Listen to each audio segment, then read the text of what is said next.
If everybody on here is telling you to start a stand store, why am I telling you about ConvertKit? Does it really make any difference? Yes, I believe it does. So the biggest thing for me that is a difference between a stand store and ConvertKit is stand store, you are going to have a list of things in your profile. And intuitively, that sounds awesome. That sounds like, oh, cool.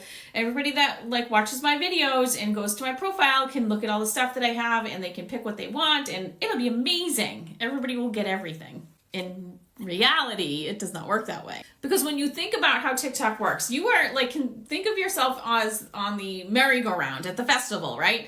You're on the merry-go-round and there's all these things that like are just so awesome and you keep going around and around. It's very hard. If you are able to capture someone's attention long enough for them to watch a video and you also get them to go to your profile, that is so hard to do. That's like you got somebody to get off the merry-go-round mid-ride and come over to you, right? Now, when they get to you, when they get to your stand store, basically, at this point, I'm going to stop the analogy.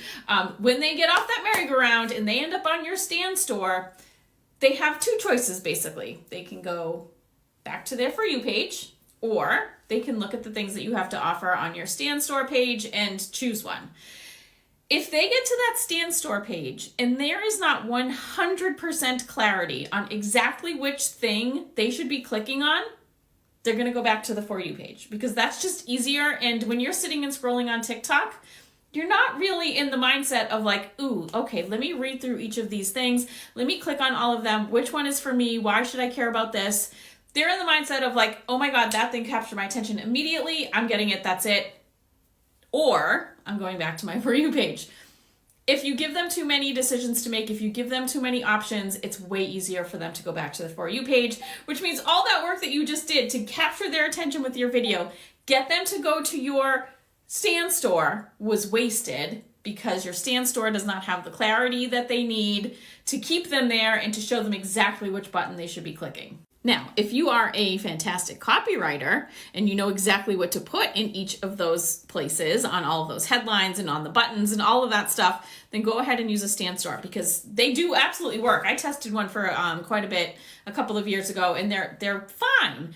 But you have to know what you're doing when it comes to copywriting. And most people, when you're just getting started, don't. And, you know, that's just the reality. I mean, copywriting is a true skill. Like it's something that you have to learn and all of that. Now with a ConvertKit page, you're going to just have a single link in your profile that takes them to one sales page. And all that they see on that sales page is information that you are giving them about your single offer. It can be free, it could be paid. In this case, we'll talk about paid. The whole page is just about that one paid ebook or whatever it is that you are offering to that person.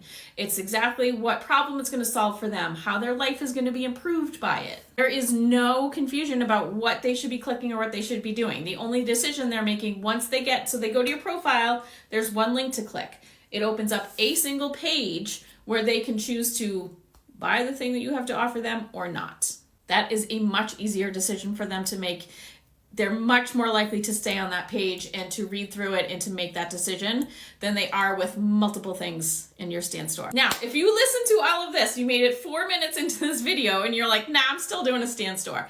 I have one rule for stand stores. Don't put more than 3 things in it. Make it as easy as possible if you're going to use it, okay? That's all.